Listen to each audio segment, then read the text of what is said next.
Dyson Daniels is currently playing in his third NBA season, and in his first 2 years with the Pelicans, Daniels struggled to get consistent playing time, with the amount of wing depth that New Orleans already had. But this year with the Atlanta Hawks, he's been able to get a lot more time on the floor, and right now he looks like one of the best defenders in the NBA. Statistically, Daniels already leads the league in both steals and deflections, but that's just a small part of his overall impact. At the point of attack, Daniels is a really problematic on-ball defender, where his combination of size, length, and speed gives ball handlers a ton of problems out in open space, where Daniels has the foot speed to pick up and contain the ball at half court, to then use his length to make plays on the ball. And this aggressive on-ball defense is effective for a number of reasons. First, it speeds up the offense, which makes it much more likely for them to commit turnovers or offensive fouls.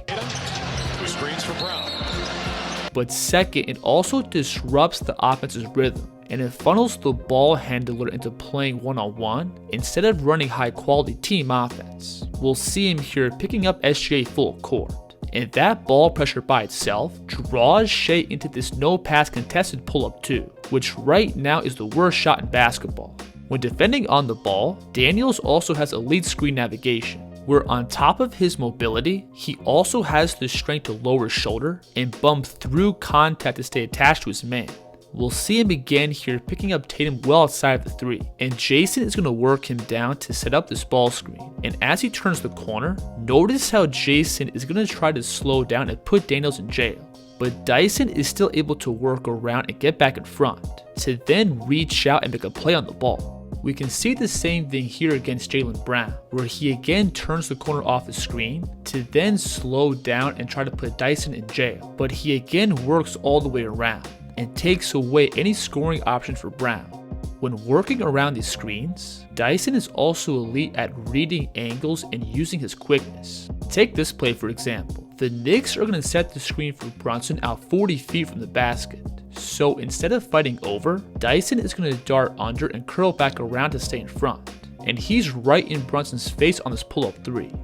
So as a point of attack defender, I think Daniels checks all the boxes. He can step up and contain the ball at half court, plus he has the strength and speed to work around screens in open space. And pretty much all those physical tools translate over to Dyson's defense from below the 3, where on the ball he's got the strength to hold the zone against bigger wings and forwards. Plus that length is always going to be there to disrupt shots. So again, because Daniels has the speed to both move and stay in front, plus the stability to absorb contact, he commonly draws the offense into these difficult contested pull-ups.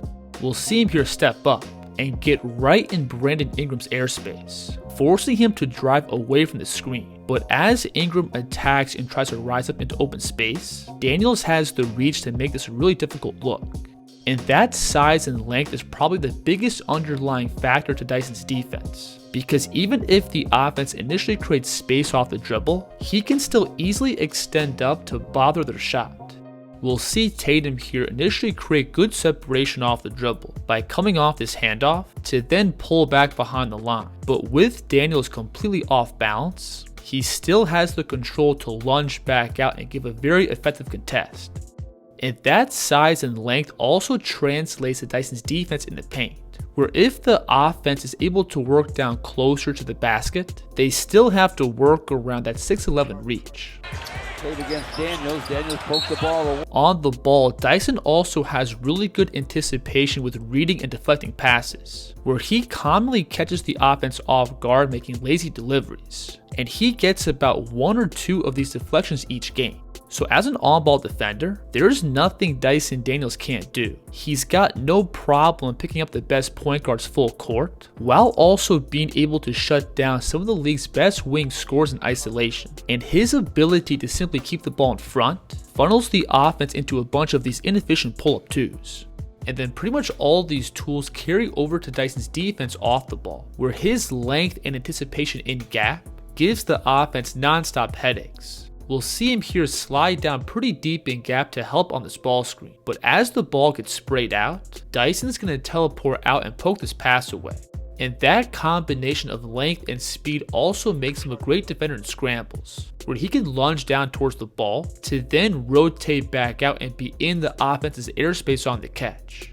Dyson also has a major impact when defending on the weak side, where he plays the free safety role and jumps in passing lanes. Watch him here stunt down, as if he's going to help out on this post up in the middle, but then he's going to scramble back out and snag the skip pass. Another really important element to Dyson's defense is going to be his ability to read the offense. No matter where he is on the floor, Daniels always has his eyes on the ball, and he's ready to capitalize on any casual plays by the offense. Watch him here read Nikola Vucevic turn his back to the sideline while receiving this pass, opening up this easy poke from behind.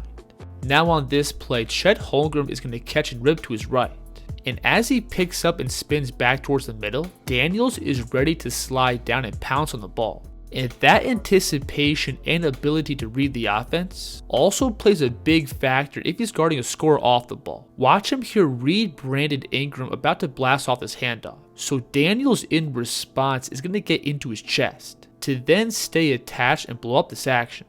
So defensively, it's pretty safe to say that Dyson Daniels is the real deal. He's got the physical tools to match up 1 through 4, and he has just as much impact when playing off the ball. I think Atlanta has been desperate for an elite backcourt and wing defender, because that's going to take some much needed pressure off Trae Young.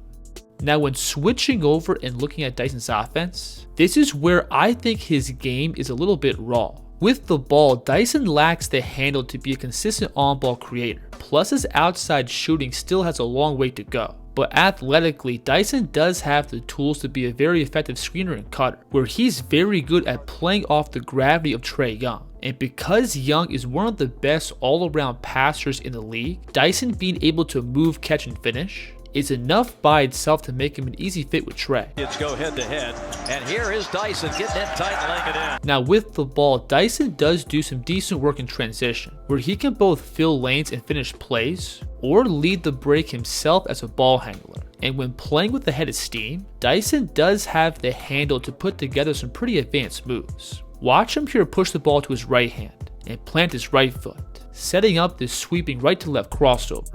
This is also a tough move here, where in stride, Dyson is going to hit this inside out by curling the ball and planting his left foot, to then push past his man with his next dribble, and rise up off his right foot for this finish. Now in the half court, Daniels does have the ability to create drives off the dribble, where he does decent work attacking into open space, catching and ripping against closeouts, or putting the ball down against mismatches on the perimeter. And again, when attacking from a standstill, Dyson lacks the creativity off the bounce to consistently break down high-level defenders on the perimeter, but he does have enough ball control and quickness to attack scrambles and mismatches. Dyson Daniels runs it in on the rookie and scores. When playing around the basket, Dyson also has the length and lift to finish around size. Plus, he also likes to use these short runners from about 8 to 10 feet out. But in general, I would like to see Dyson develop into a more physical and aggressive driver. These in-between floaters may not always be bad looks for him, but I think he should be getting into the habit of initiating contact to draw layups and free throws, as opposed to settling for these tougher, extended out floaters. So as an offensive player, I don't think Daniel really moves the needle much. His floor spacing is limited, he lacks the handle to consistently break down perimeter defenders, plus I also think his finishing in the paint has room for improvement. But I still think Dyson is finding ways to score off of movement, playing aggressive in transition, while also having enough in his game to punish defensive shifts or mismatches off the dribble. And with Trae Young, that's still enough to give the Hawks plenty of value. And Dyson's overall impact on defense is what's really going to make the difference for Atlanta going forward.